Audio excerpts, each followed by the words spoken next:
Guys, welcome to day 9. Can you believe it? We are approaching double digits. I'm basically a full-time YouTuber and the subscriber count is rising. The road to a milli is well and truly underway. We are at a whopping 23. Can you bloody believe it?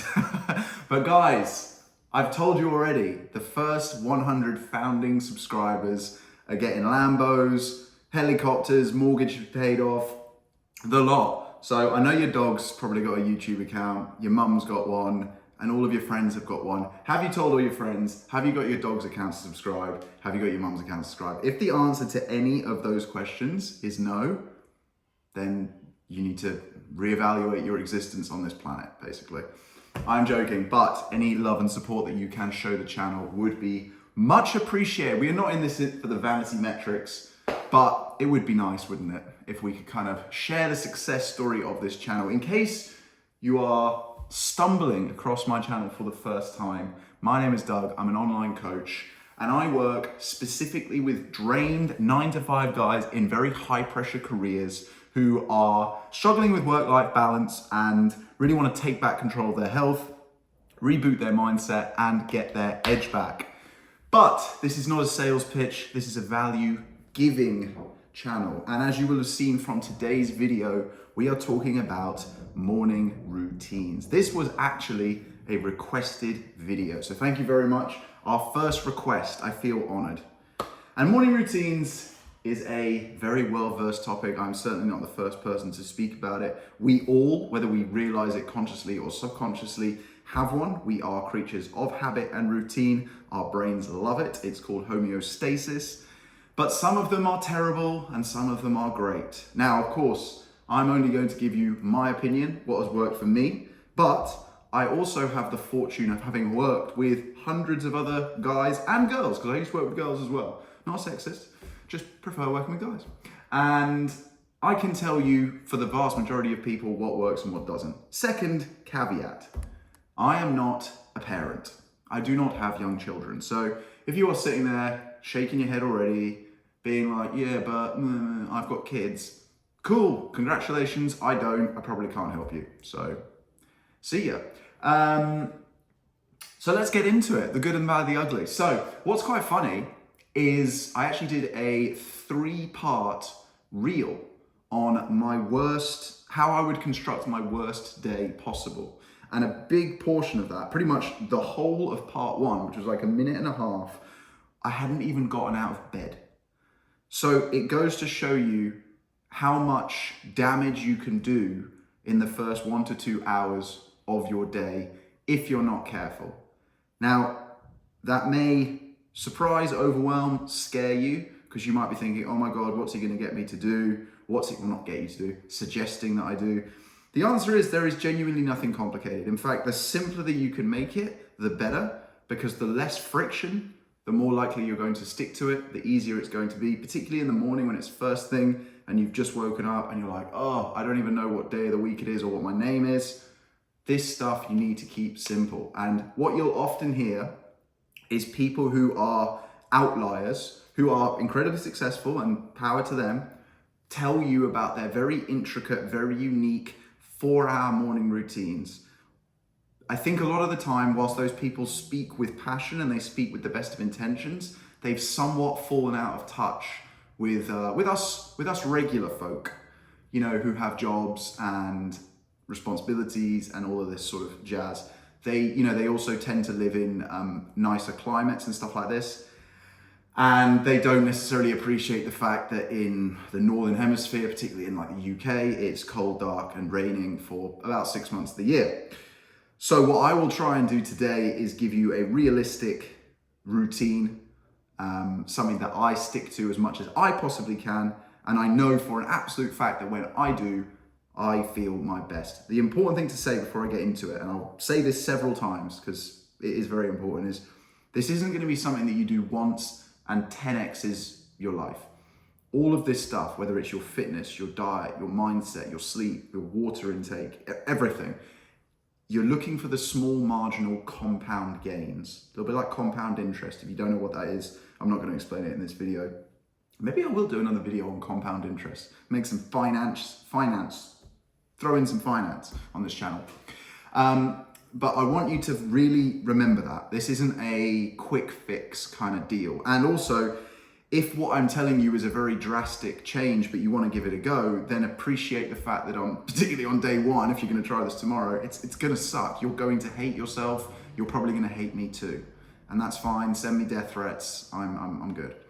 So I suppose we could look at this in two ways. We could look at what you should do or what you shouldn't do. Let's look at it from what you shouldn't do, because I expect a lot of these things are things that people are currently doing. People often will wake up to an alarm,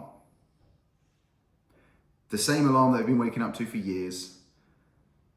They won't have slept very well because of the night before and the fact that they were on their phone or their laptop or their TV too late with no blue light blocking glasses. I should have worn my blue light blocking glasses for this video, that would have been sick. And the morning routine really starts the night before. So a lot of people will say, I'm a night owl or what do they call it, morning lark? I don't even know what a lark is. I'm gonna guess it's a bird because owl and it would make sense. It's not gonna be like a type of dolphin or doorstop, is it? They'll say they're one of those two things. They are identities. That is something that you have chosen to identify as, okay? And we're not getting into gender politics here. The fact of the matter is that we are all pretty much on the same circadian clock. If you took away electricity for a week in a city, guaranteed, we would all be falling asleep and waking up within about 30 to 60 minutes of each other. If there was no unnatural light. We are all programmed basically by the sun.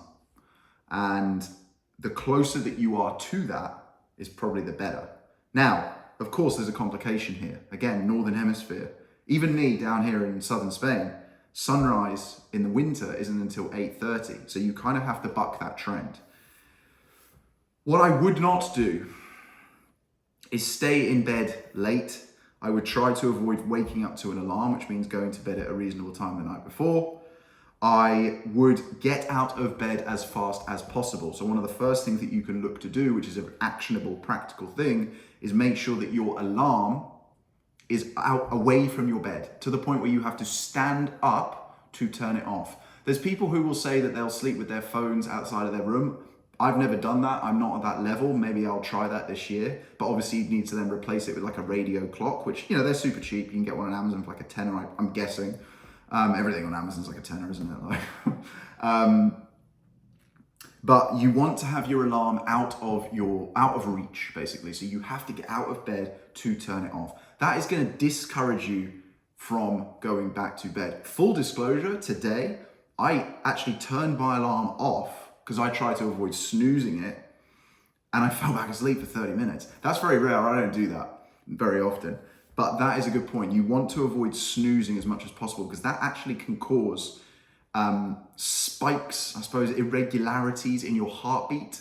Because obviously you're getting like a shock with that. And obviously, you know, in the 1 or 2 days, that's not going to be that much of a problem. But if you're snoozing your alarm 4, 5, 6 times and then doing that every single day for years, that's probably going to add up to taking a year or two off of your life. And if you think about a whole year or two being taken off of your life just because you hit the snooze button on your iPhone, that's something pretty ridiculous that we can all move away from. So phone, if you're going to use your phone, alarm away from your bed so that you have to get out of bed to turn it off. Number 1. Number 2, light. So Andrew Huberman is the biggest advocate of this stuff. He'll talk about like the more, I can't remember, I think it's, I might butcher this, I might get this wrong. I think it's photons. You basically want to get as much natural light as you can as early as possible. Now, of course, you're going to be dictated by sunrise and weather, but you don't need to be staring into the sun. I mean, like today, you can't see, but it's not sunny here today, but there is enough natural light for me to get that natural light. So as soon as the sun comes up, you're waking up before the sunrise, let's say, that's fine. But as soon as the sun comes up, you want to be getting as much natural light as possible. So as soon as you wake up, opening curtains, lifting up blinds, all of that sort of stuff. So as soon as the light comes in, you're going to get it. So opening yourself up to the world effectively. If it's not -27 outside, I'd also recommend fresh air as well.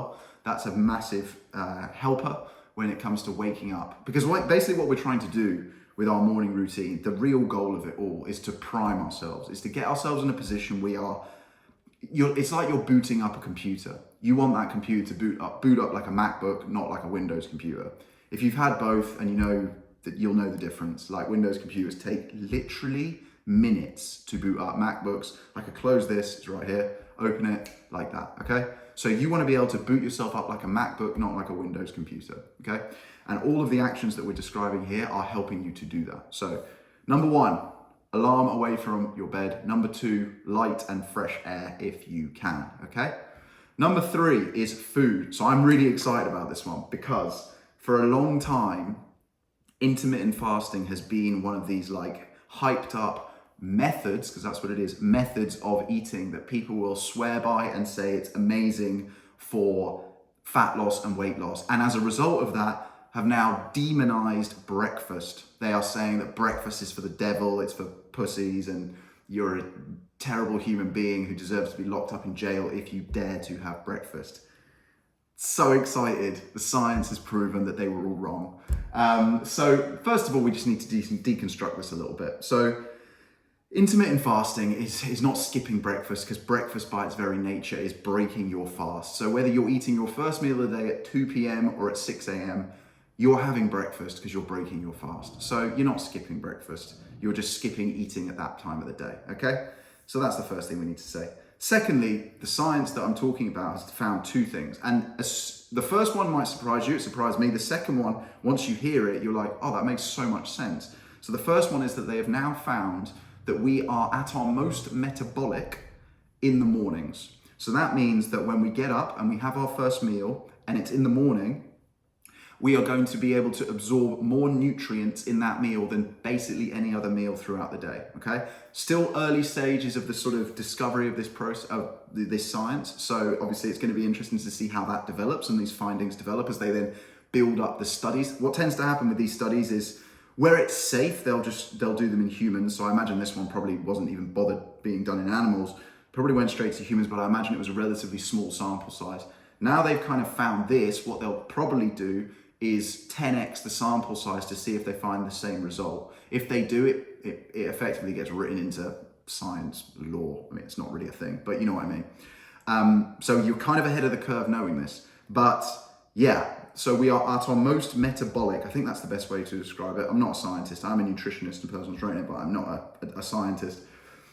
We're at our most metabolic. We will absorb the most amount of nutrients from an early meal in the day. And the second piece of finding from this, and again, this is the one that's more logical and makes sense, is that if you're eating later in the day, digestion is a energy consuming process. It takes energy to digest our food.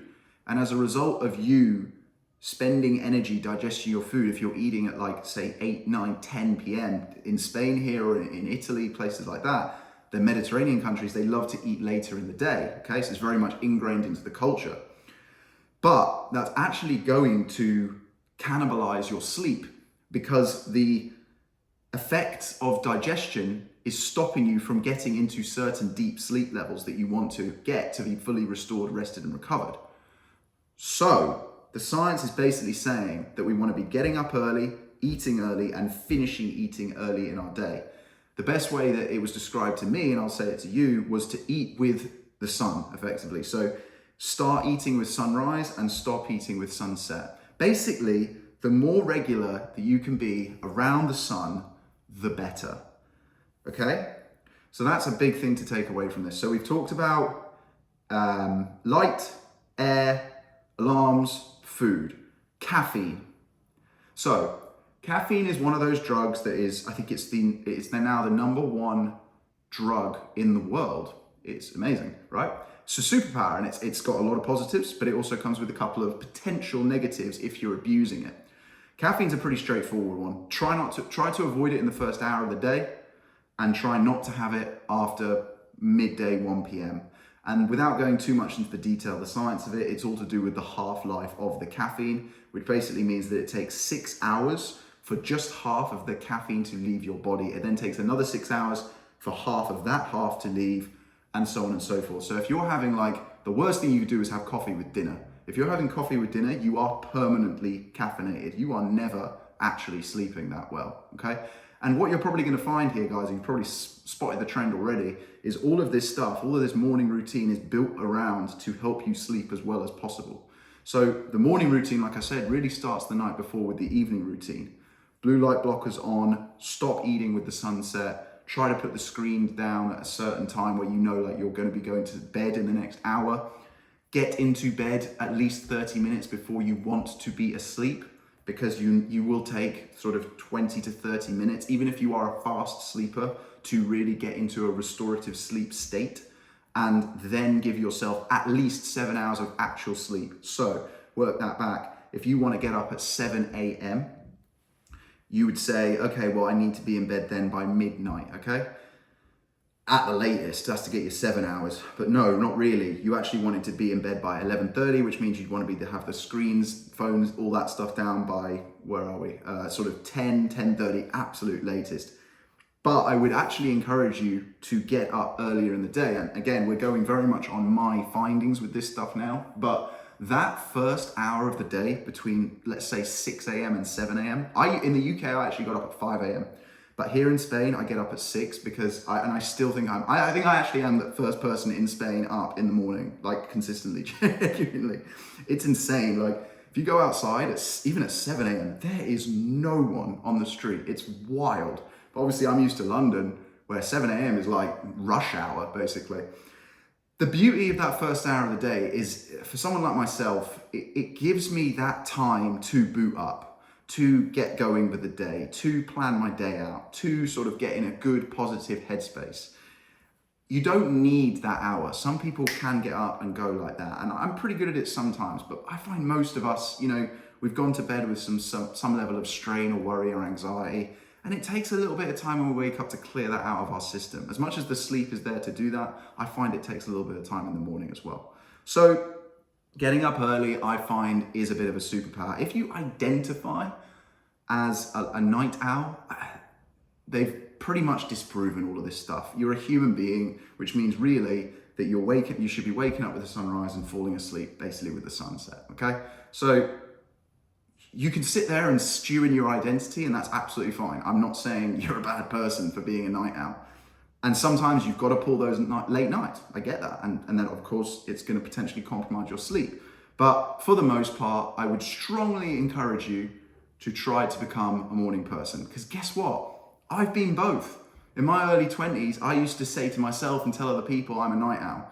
And then around sort of late 20s, early 30s, it was definitely late 20s actually, because I remember I was living in Hammersmith and I used to go to the Fitness First and I used to get there for 6 a.m. I actually remember being in that Fitness First in 2016 when pretty much no one was awake, and I walked into the changing room, and it's the weirdest thing I've ever seen in my life. There were 3 men just standing there, bollock naked, staring at this tiny little TV screen that was in the top, and I had my headphones in, I was like, what the heck is going on? And they just announced Brexit, that the UK was leaving the European Union, and at the same time, David Cameron was resigning, and the country had fallen apart in the space of about 26 minutes, and no one was awake. There were a few people in gyms or early risers or the bin men or whatever it might be who were aware of this. Everyone else was blissfully asleep, assuming that we're obviously not going to leave the EU. That would be the dumbest thing in the world. And yet we did. So I'll never forget that. So I started doing the morning routines when I was about 28. And it takes some adjustment, but just like that, I'm a morning person. So you can switch if you choose to identify. It's like choosing to identify that you're lazy or you're fat or whatever it might be. If you don't shift your identity, nothing's going to change, okay? Woo, we've covered a lot there. I'm running up to 20 minutes, guys. I could genuinely do an hour on this, to be honest. But I think I've given you enough to think about there. Hopefully some of that's useful. Hopefully some of that's logical and makes sense. And I'd encourage you to give it a go. I think as much as you can, getting fresh air, getting light.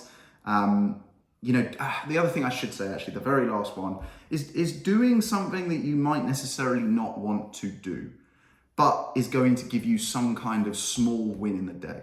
So it could, the extreme of that is like exercise. Some people, myself included, love to train early in the morning. I admit I don't train as early as I used to. I used to be up and in the gym by 6, 7 a.m. Now I'm more of like a 9 a.m. person in the gym, but there's people, you can go up and go and do a spinning class or whatever it might be, and that's gonna make you feel amazing. You're gonna walk into the office or get back to your homework and feel incredible. Everyone else is still gonna be like this, working on the laptops at 9 a.m. You're gonna feel absolutely insanely good.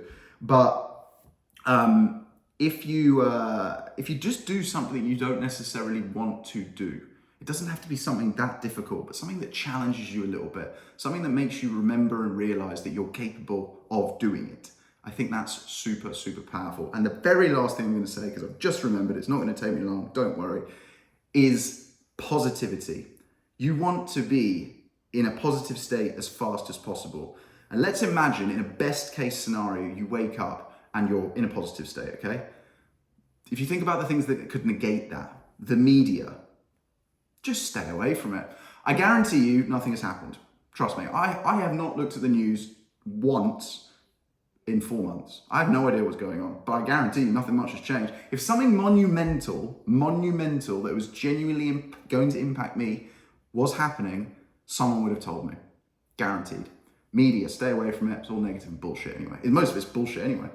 And number 2 is your phone, right? Your phone has the ability to be incredibly positive or incredibly negative. I had this conversation with someone today, actually. How you curate your social media could actually dictate how you'll curate your entire life. If you're following people or you've got people in your circle who are negative or putting other people down or whatever it might be, then you don't want to be absorbing that first thing in the morning when you're already just trying to wake up, okay? So just be careful with your phone, be careful with what you're putting into your body in terms of food, in terms of caffeine, in terms of consumption of media, all of that sort of good stuff. Woo! I did not expect this to run 22 minutes, but I really do hope that was useful, guys. If you are watching till the end, I love you, and I'll